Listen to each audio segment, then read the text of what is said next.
He was a phenomenal superstar of his generation, recording his first hit at age 11. He went on to record hit after hit and breaking records along the way with songs like I Want You Back, I'll Be There, Billie Jean, Bad, and the biggest album of all time, Thriller. Michael Jackson was an influence across cultures and left millions of his fans heartbroken when he died in 2009. And yet, his appeal lingers on. To keep the experience alive and the story of Michael Jackson alive, we have various artists around the world who have given us the experience. And in South Africa, we have Robin Parsons, who spent 17 years studying Michael Jackson in meticulous detail. In 2003, his dream of meeting his icon paid off when he performed for Michael Jackson at his 45th birthday show in Los Angeles.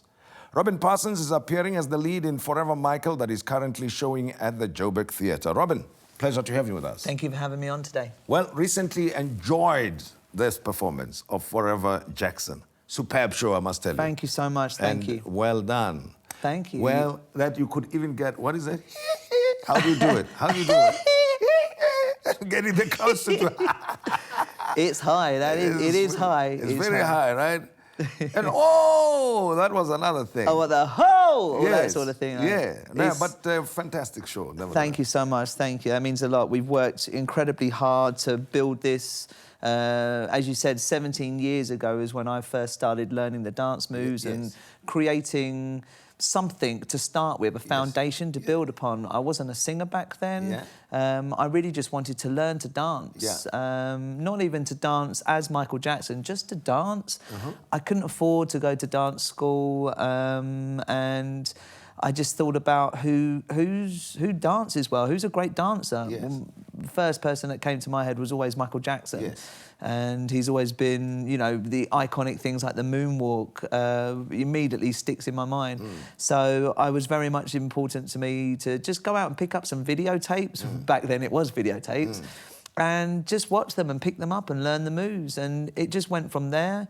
And, you know, 17 years later, here we are after so much creation, so much time and effort spent, building, constantly, constructively criticising, tearing apart, building it again, and just always looking to make it bigger and better and make it, as we say, the closest concert experience to that of a Michael Jackson show. And this was happening in the UK all along, right? Yes, this was happening in the UK. I live just outside London.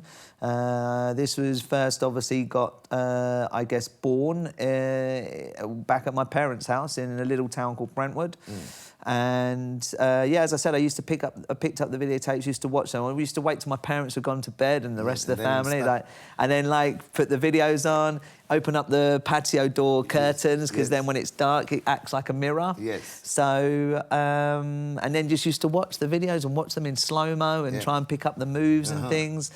And me being a bit of a perfectionist and things, I wanted to learn more, so I started picking up some more of the moves. So and then I'd start to learn some of the mannerisms and things, and you know the way he points and stuff, and all of those kinds of things.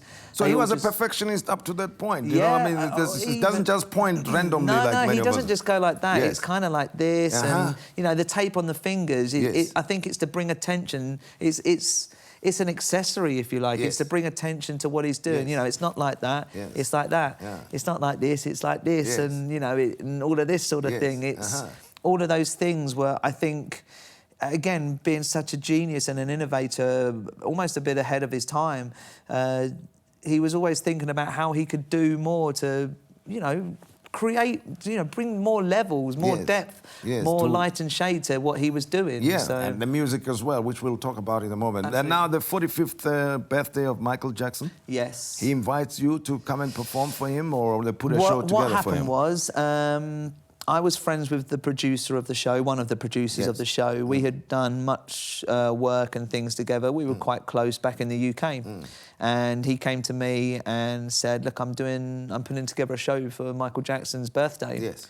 And do you want to come and do something? And I was like, oh, all right. Thinking this is never going to happen. There's no way I'm going to be performing for Michael Jackson.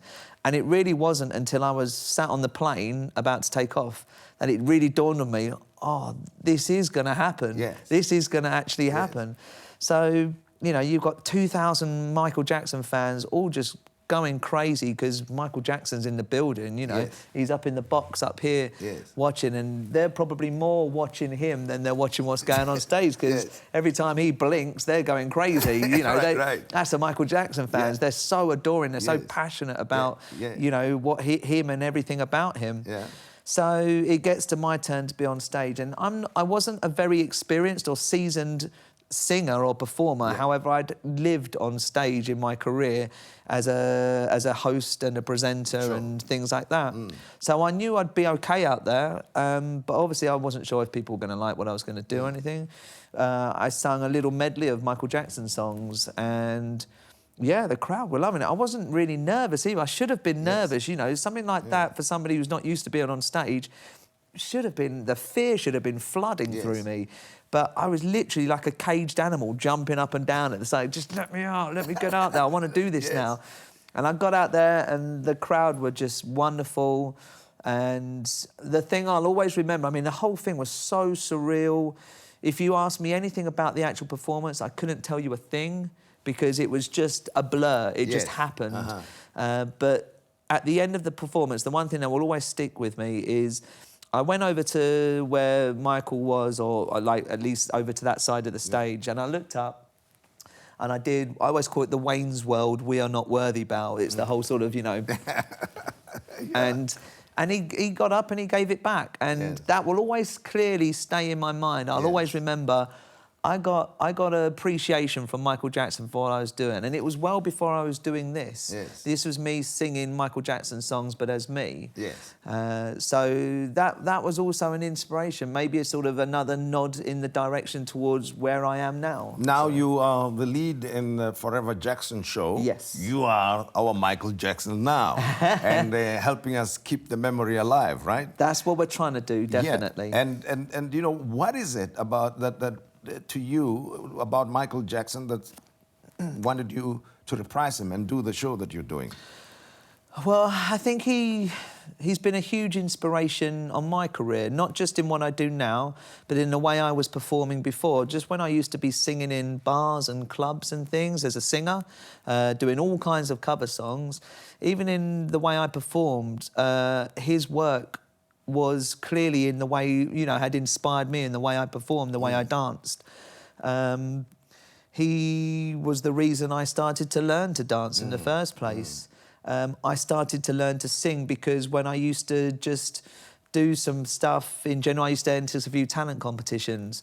I got through to a final on one. The final never actually happened through technical reasons, but at the end of the semi-final, I spoke to the judges. They asked to speak to me.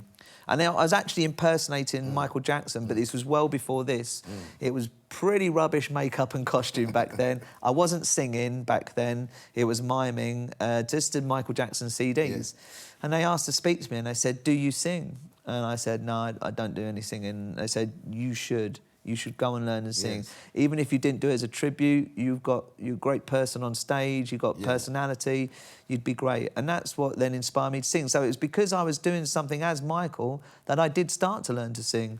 And it went on and on. So Michael Jackson's inspiration and everything he does and his work in general has always inspired me and pushed me further well, you to know, where I am today. Well, I know you've been the lead Forever Jackson for a while, but you must give me a taste of the Michael Jackson performance, if you don't mind. Absolutely. And before you do that, I want to compliment you because it's great hard work that I saw Thank you so stage much. there. Thank you. I appreciate Wonder how that. you can do the moonwalk and all the dance moves and sing at the same time and pitch your voice and remember the Michael Jackson mannerisms and do all of that together. It takes a lot of hard work, and I must compliment you for that. Thank you so much. It's been a labour of love. It's been, at times, immensely stressful, hugely physical, as you mentioned.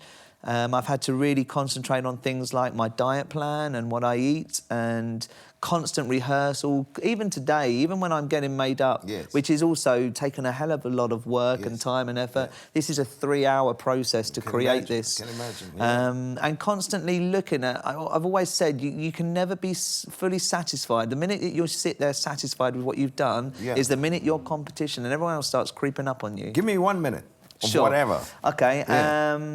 Let's do... Is it Man in the Mirror? You like Man in the I Mirror? actually I'll do, try and do a whatever. little bit. But I want you to do your own song, I suppose, the one that you feel. Okay, no, quite Man okay. in the Mirror is It's a all great right. song. Yeah. I hear South Africa is one of the biggest ones out here. So, yeah, let's do a bit of Man in the Mirror. So, I'm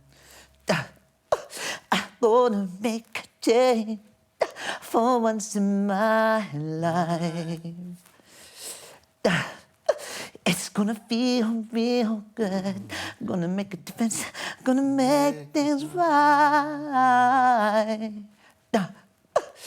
As I turn up the collar on, I feel it winter cold. This wind is blowing my mind. I see the kids in the street, and not enough to it. Who am I to be blind, pretending not to see their need? All right. Now, final one from you. Sure. That Michael Jackson thing to each and every single one of you. Can you do that for me? Okay, yes. And we're So- ending the show. and So I- you this can is how I say. talk to my viewers. This is how I end my show, and I've always felt it's important to make it very clear to everybody, and this is how I say it. I want to thank each and every single one of you for being here, supporting us, and allowing us to do what we love to do. Thank you so much. And thank you so much to you two for having been with us on the show tonight. We appreciate every support you give us. And from us, good night to you. And thank you, Robin. Thank you so much.